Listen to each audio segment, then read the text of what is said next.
Olá, olá, ouvintes! Aqui quem fala é a Suzana e hoje eu quero conversar sobre justiça e paz. Para isso, eu convidei a juíza Larissa Angélica Coppac Muniz e eu peço para que ela se apresente aos nossos ouvintes. Então, olá, boa tarde a todos os ouvintes. Eu sou Larissa, sou juíza há 20 anos, juíza do Tribunal de Justiça do Estado do Paraná. Sou juíza hoje da primeira vara criminal da comarca de Ponta Grossa e também sou coordenadora do Centro Judiciário de Solução de Conflitos de Cidadania, o CEJUSC, que é o lugar onde acho que nós vamos mais conversar, porque é o lugar onde esses dois assuntos se encontram. A primeira pergunta que eu faço, para a gente quebrar um pouco o gelo e tudo, é qual animal da fauna brasileira você se identifica? Meu Deus, que pergunta difícil. Nunca achei que você ia me fazer uma pergunta tão difícil. Mas eu adoro onça pintada. Então, eu acho um dos bichos mais lindos, né? Eu acho que ela hipnotiza, né? Quando você está perto de uma onça pintada, né? Você sente aquela potência. Então, sem muito pensar, a primeira que veio na minha cabeça foi ela. No Brasil, a onça pintada ilustra as notas de R$50. Mas você sabia que a onça retratada nas notas realmente existiu? A Casa da Moeda pediu em 2002 uma foto de um animal para a nova cédula e a Fundação Riozou escolheu a onça Gabi, na época com menos de 1 ano. Infelizmente, em 2022, a onça pintada Gabi faleceu, sendo que já havia completado cerca de 20 anos. E doutora, eu também queria saber qual mulher é uma referência para você. Eu venho muito dos estudos feministas e já trabalhei no Núcleo Maria da Penha e faço toda essa epistemologia feminista também na minha dissertação e também agora na tese. Então eu queria saber qual mulher é uma referência para você. Minha grande referência feminina é minha avó materna, faleceu ano passado, o nome dela é Dana. Ela era, gosto de falar que ela é ainda, porque ela vive ainda, muito presente na minha vida, uma polonesinha, descendente de poloneses, mas nascida no Brasil, que só estudou até o 2º ano do ensino fundamental e era uma das pessoas mais sábias que eu já conheci. Tudo nela era feminismo, era o suco do bom feminismo, era minha avó. Eu cresci ouvindo ela dizer para mim: você não pode depender de ninguém. Quando eu digo ninguém, é de homem, mulher, mãe, marido, ninguém. Você tem que traçar o teu caminho. Que ela nunca conseguiu isso. Sentiu assim na pele o que foi não conseguir isso. Tinha um relacionamento abusivo, o meu avô tinha problemas com álcool e ela não conseguiu sair na década de 40, né, para escapar disso e suportou isso e criou as filhas, enfim, mas sempre uma cabeça que era muito à frente do tempo dela. Então a minha avó, ela é todo dia minha referência feminina. Que bonito. Agora, dificultando um pouco mais ainda a nossa conversa, no que a paz se aproxima da justiça e no que a paz se afasta da justiça. Justiça é um arquétipo, né, Suzana? Então, como função arquetípica, ela tem como condão, ela deveria ter como condão sempre buscar uma integração do homem. E o homem, quando ele se integra, ele sente paz. Na sua essência, na ideia de justiça, a ideia de justiça, quando você pergunta para uma pessoa o que é justiça? Essa é uma pergunta filosófica interminável. Ninguém vai chegar ninguém chegou numa definição que fosse essa é a melhor. Todos os filósofos, desde o século V a.C., na Grécia, vêm falando sobre o que é justiça. Cada um colabora para essa ideia, mas essa ideia, a gente não consegue muito bem definir, né? Não é objetivo. Mas eu penso que o que você sente quando você sente justiça você sente satisfação. Quando uma pessoa está satisfeita, ela está em paz. Então, nesse ponto, eu acho que quando a justiça é feita para trazer satisfação, ela aproxima as pessoas da paz. Agora, existe um outro lado da justiça, que é um lado que colabora para que a sociedade não atinja esse lugar melhor que todos nós queremos. E isso é muito paradoxal. Eu lembro de uma frase do Washington Oliveto que diz: as pessoas sabem o que elas querem, mas também elas querem algo que elas não sabem. E eu acho que com relação à justiça tem muito disso. Elas querem viver num mundo melhor, mas elas não sabem muito bem como chegar lá. Começam a acreditar em coisas que, na minha opinião, são absolutamente ultrapassadas. E quando essa justiça ela assume áreas de vingança, mesmo quando ela é feita através do Estado, não justiça privada, né, com as próprias mãos, a justiça que é vingança já não é mais justiça.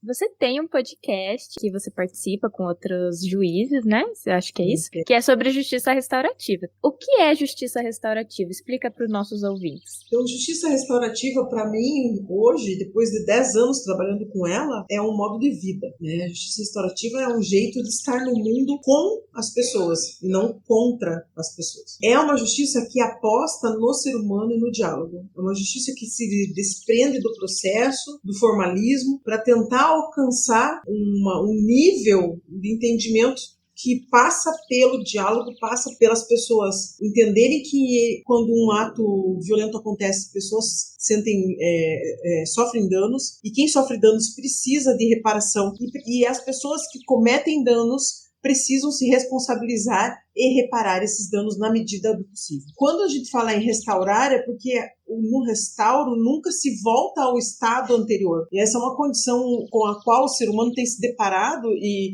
mesmo que seja muito fatídico isso, a gente, por muitas vezes, não quer aceitar que não existe volta. Que o que está feito, está feito. E nós temos que lidar com as consequências daquilo que foi feito. E aí a justiça restaurativa entra para restaurar, não vai nunca voltar ao que era, mas pelo menos para que as pessoas possam permanecer no mundo apesar daquilo que aconteceu com elas. Apesar do que elas sofreram e apesar do que elas fizeram. Porque as pessoas que cometem atos violentos também sofrem quando cometem esses atos. Uma falácia achar que as pessoas sentem prazer em matar, em roubar. Existem personalidades doentias que isso acontece, mas isso é uma parcela ínfima da população.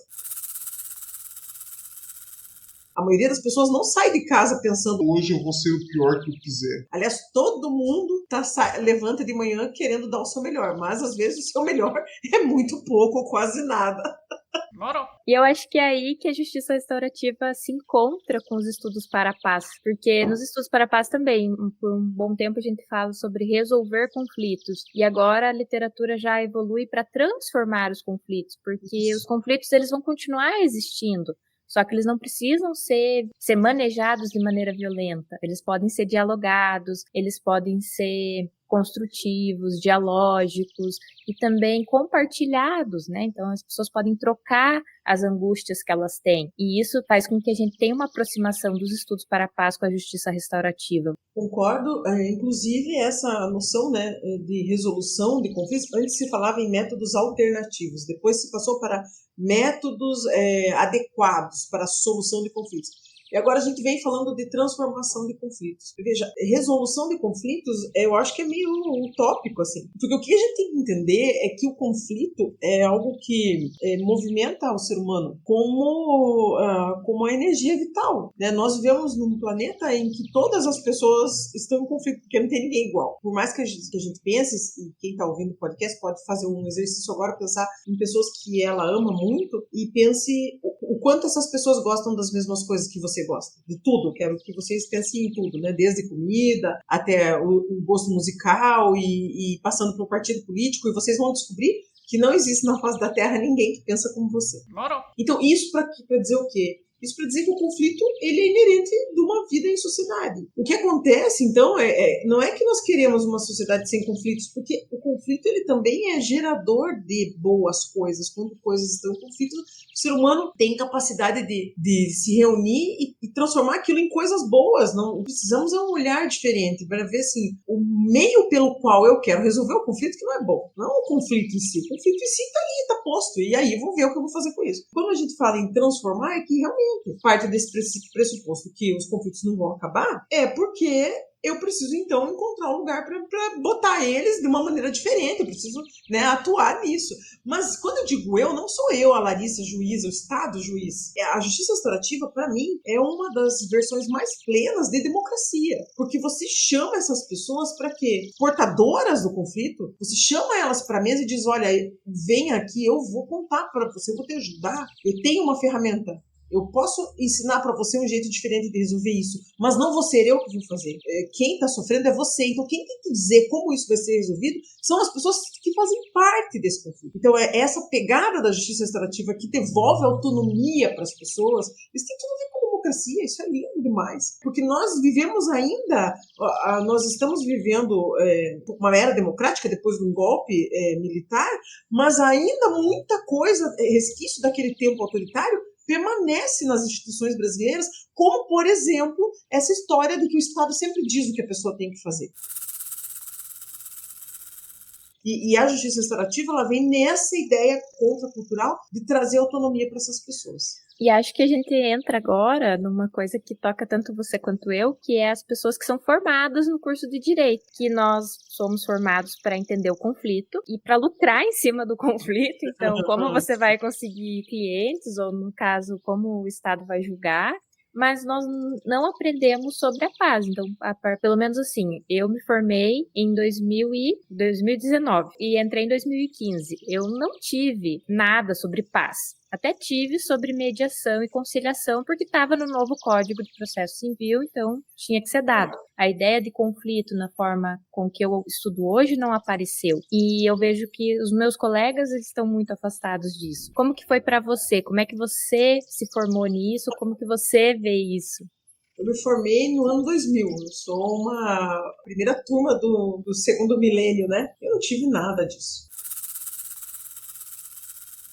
Eu me formei na Universidade Estadual de Ponta Grossa, sou muito orgulhosa de ter feito a minha graduação ali, é a minha casa, mas o curso ele melhorou muito nesses 23, 24 anos aí, né, que se passaram já depois que eu me formei. E eu, na minha graduação, eu aprendi a brigar.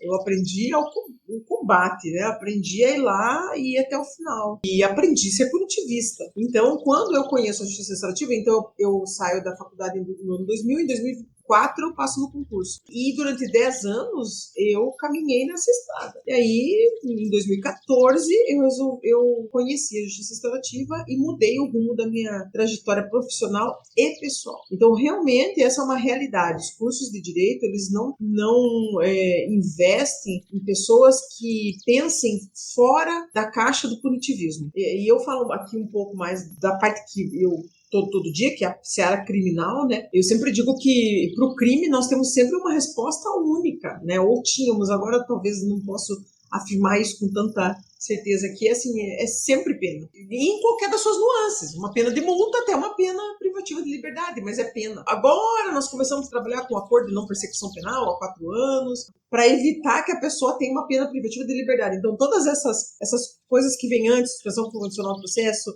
acordo de não persecução penal, transação penal, todos esses institutos criados, por quê? Porque... Larissa, você acredita que o sistema criminal brasileiro é falido? Eu não acredito. Eu acho que ele cumpre exatamente a função que ele se propõe, que não é uma função de olhar para o ser humano, não é uma função, eu quero restaurar isso, não. O sistema criminal punitivo brasileiro, ele quer saber o quê? Ele quer saber que lei foi violada, quem violou e o que essa pessoa merece. E só. Então, não é que tá falido. Tá falida a nossa crença que isso funciona. E é aí que entra, mas aí tem um vácuo, tá? Mas não funciona prender, já vimos que não funciona. No primeiro ano, depois que a pessoa é solta, o índice de reincidência bate casas de 70%, Suzana. No primeiro ano, depois que a pessoa é solta, ou seja... Isso quer dizer que o tempo que ela passou presa ajudou no quê? Se a gente vai acreditar naquela historinha para boi dormir que a pena ela vai ajudar para a pessoa não fazer de novo. Não é por aí. Inclusive estava lendo uma autora, Sabrina Menezes, que ela diz que a gente tem que começar a pensar alternativas à pena e não penas alternativas. Ou a gente coloca que o sistema está muito bem sucedido e concorda com ele, que o objetivo do sistema penal é causar dor e sofrimento, porque ele causa dor e sofrimento. Se qualquer pessoa visitar um presídio, conversar com alguém que já foi condenado, você vai ter uma história de dor e sofrimento. Ou você se coloca contrário à forma que o sistema está, né? E pensa que não é essa a alternativa.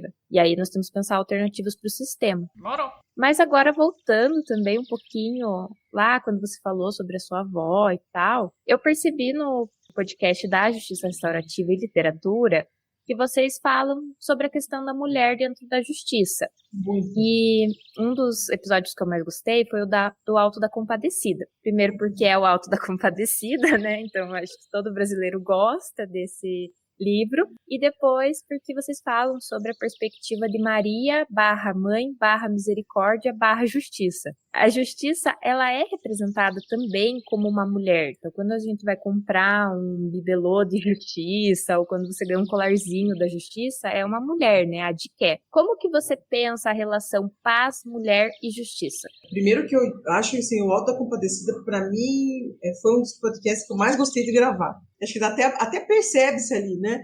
E quando nós vamos discutir o Alto da Compadecida, quando a gente chega na parte em que o João Grilo, quando o João Grilo morre, quando ele fala para Jesus que ele vai chamar quem manda, ele disse, não, pois eu vou me pegar com Maria, porque é lá que está a justiça, alguma coisa assim. Quando ele é interpelado pelo Manuel, né, que é o Jesus, disse, mas como assim? Eu sou a justiça? Ele não disse, não, a misericórdia é a mãe da justiça. E isso, para mim, faz todo sentido, né, porque, como eu já falei aqui, quando a justiça se afasta da misericórdia, ela vira vingança, e daí ela não tem mais justiça.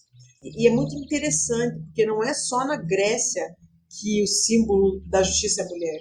Em muitas civilizações, na civilização celta é mulher, na civilização egípcia é Maat, que tem uma pena na cabeça, a história do julgamento de Osíris, que o coração do morto é pesado, é posto numa dos pratos da balança, e no outro prato está a pena de Maat. E para entrar no céu dos egípcios, aquele coração tem que pesar menos que a pena de Maat, que é a pena da justiça. E aí a gente vê que assim, essa justiça, a Tênis, que a gente mais vê aqui no Ocidente, né, que ela tem uma espada na mão e tal, eu sinceramente eu não gosto dessa representação da espada. Primeiro pelo caráter belicoso e segundo porque a espada corta muito rápido. E justiça é arar a terra, Suzana. É saber que você tem que cuidar. E cuidar não é rápido, não é fácil. E aí o cuidado é um arquétipo feminino. Não estou dizendo que cuidado é coisa de mulher, porque isso aí é bem do que a gente quer se livrar. Cuidado é um arquétipo feminino. Quando a gente fala de justiça e de mulheres na justiça, e aí a gente tem todo um movimento no Paraná agora de juízas que criaram um coletivo, e eu sou membro desse coletivo, é assim, o quanto que a justiça pode melhorar se nós tivermos essa diversidade, né? E que a justiça não seja tão dura como se apresenta, né? Porque a dureza, a secura da justiça, ela também traz muita violência. E quando a gente fala em violência, as pessoas meio que se espantam, dizem, mas como você é uma juíza dizendo que a justiça é violenta? A violência, ela não muda de figura só porque tem a lei autorizando que ela seja aplicada. Na essência, ela é violenta. Quando eu prendo alguém, eu pratico um ato de violência. Essa nova forma que a justiça restaurativa traz de falar de justiça tem tudo a ver com aquilo que o João Grilo pensava lá no Alto da Compadecida, né? Que é a questão da misericórdia. Né? Sim, interessante que você colocou essa palavra, né? A dureza.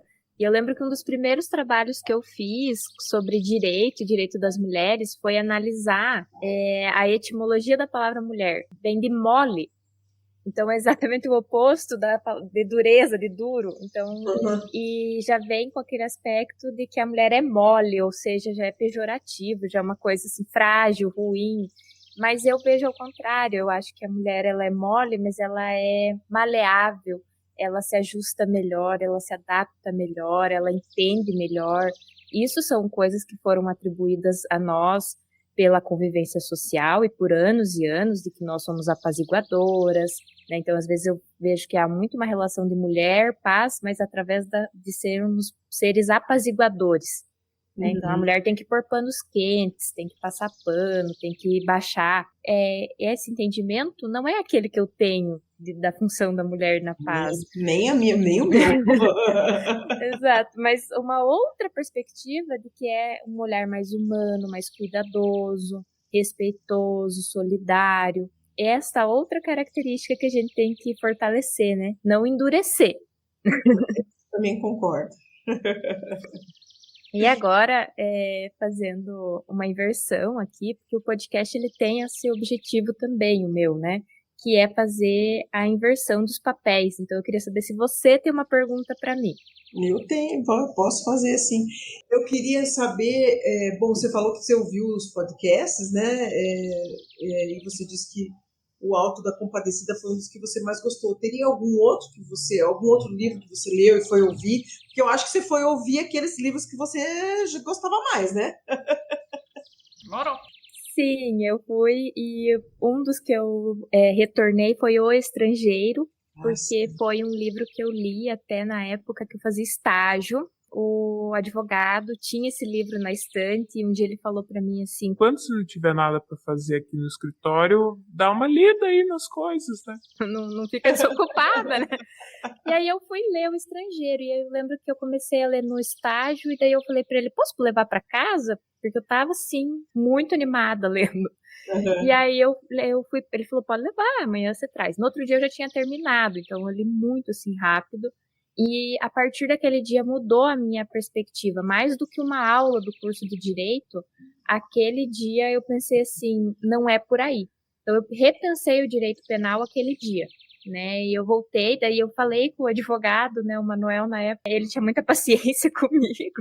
Então eu comecei a falar com ele, daí que ele foi me explicar o que era a ideia e tal. Eu saí de lá e eu lembro de chegar em casa e falar pro meu irmão, falar assim, olha, eu li um livro, meu irmão é da engenharia mecânica. Eu li um livro e mudou assim, eu não acho mais que é assim, eu acho que as pessoas, elas merecem outro tipo de sistema penal, o julgamento não deve funcionar dessa forma, nós esquecemos diversas coisas que as pessoas, que motivam ou não motivam as pessoas, porque eu acho que o estrangeiro tem essa questão, você não sabe exatamente o que motiva, se nada motiva, ou se algo motiva, você fica com esse incômodo, né? Quando eu fui ouvir, daí eu pensei, eu vou ouvir esse porque é um livro que eu li muito tempo atrás e eu quero ver qual a opinião delas, né? Muito legal. Eu acho que, se não me engano, O Estrangeiro foi uma juíza de Guarapuava e uma juíza de Marechal Cândido Rondon, que gravaram com o Rodrigo, não foi comigo. Isso, aham. Mas eu lembro que eu estava assistindo, porque a gente assiste, né, eles gravando e tal, e eu fiquei encantada por onde eles foram, né? E O Estrangeiro,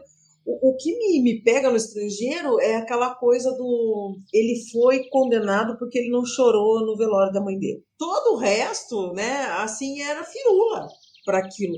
E aí você vê o quanto que o rótulo, o quanto que o estereótipo, né, está presente em tudo, né? E o quanto que a humanidade se mete enrascada por acreditar nesses estereótipos, né? Então, quando a gente fala de justiça restaurativa, a gente também fala disso, né? Como que eu posso escapar desses julgamentos ou dessas ideias estereotipadas que nós temos, que o inconsciente coletivo nos traz, né? Então, eu gosto muito do Estrangeiro por causa disso, que me faz ir nesse lugar, do quanto que... Tudo bem, ele tinha matado mesmo, mas ele só foi condenado, ele não foi por causa da morte, até porque a morte era a morte de uma pessoa que era considerada um cidadão de segunda classe da França, né? Porque ele não era, ele era um árabe. Mas ele foi condenado, então não por isso, ele foi condenado. Se ele tivesse chorado no velório da mãe, talvez ele tivesse sido absolvido. E também porque ele fuma no enterro da mãe dele. Né? Isso, porque fuma. E aí eu passei uma situação de luto em dezembro da minha irmã mais velha e eu tive que passar pelo velório e tal. E eu lembrava dessa cena do livro, assim, como as pessoas têm uma expectativa sobre como tem que ser esse momento para validar a tua dor. E essa sensação que eu tive, me remeteu muito à ideia de que o estrangeiro não sabia como se comportar no dia que a mãe dele falece, né? Exatamente. E agora, então, passando para aquela famosa pergunta de 1 milhão, né? Como a justiça pode contribuir para a construção da paz? Eu acho que é mudando esse lugar que nós estávamos até bem pouco tempo atrás, de uma resposta única, passando pelo entendimento que os conflitos são complexos e são subjetivos, que para que dois casos iguais não merecem a mesma tratativa, porque talvez um desses casos tenha um componente que o outro não tenha e que o diferencia. Então, muito. Eu vejo que a justiça ela tem que voltar para o lugar do artesanal, porque as pessoas são diferentes e as situações que acontecem com as pessoas. Então, eu sempre falo sobre o que eu acredito que é a construção de um judiciário educador lato sensu. um judiciário que não tem só a espada que vai cortar e vai punir, mas um judiciário que chama essas pessoas para dizer: venham, eu tenho um espaço diferente, eu posso ensinar vocês um jeito diferente de lidar com seus conflitos.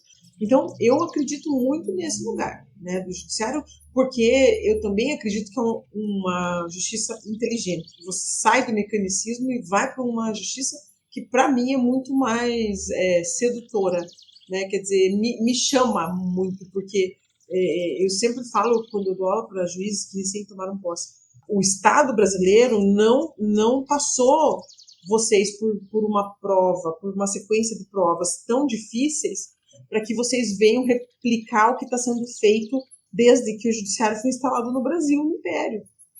O que o Estado brasileiro e a população brasileira, principalmente aquela população que ainda não tem voz, quer de você e precisa é que vocês botem essa massa cinzenta que vocês passarem nessa prova difícil para trabalhar, para achar novos caminhos para o judiciário. E não ser um carimbador maluco, eu falo um despachador maluco, uma pessoa que fica só olhando em números, enfim. Então, eu acho que desse jeito a justiça pode contribuir para a paz. Agora eu peço uma dica. Você deu várias aqui, né? Tanto de autores, livros, mas uma dica cultural para os ouvintes que fale sobre o que a gente conversou hoje. Nossa, tem tanta coisa, né? Nem sei por onde começar, assim, se fosse para falar de um livro. Eu não vejo muito filme e nem muita série também, porque toda vez que eu sento para ver uma série eu penso: nossa, podia estar lendo. Eu sou uma grande leitora, então acho que eu vou falar de livro. E aí, nesse caso, a dica é: leiam os clássicos. E aí, outra dica é o nosso podcast, já que você falou dele, né? Justiça Restaurativa e Literatura. Tá no Spotify, tá no Deezer. É bem despretensioso, é um podcast caseiríssimo, feito pela Escola da Magistratura do Paraná. Agora eu já me despeço, então. Acho que a gente venceu a nossa pauta de hoje.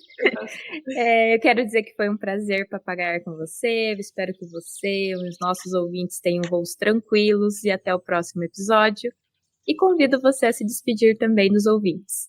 Obrigada, Suzana. Adorei essa conversa. Foi muito instigadora para mim, desafiadora, assim, perguntas muito inteligentes. Eu adorei participar e agradeço por você também ter ouvido o nosso podcast e espero que os ouvintes gostem. Enfim, eu acho que toda vez que a gente fala e daí a gente nunca sabe quem a gente vai atingir, né?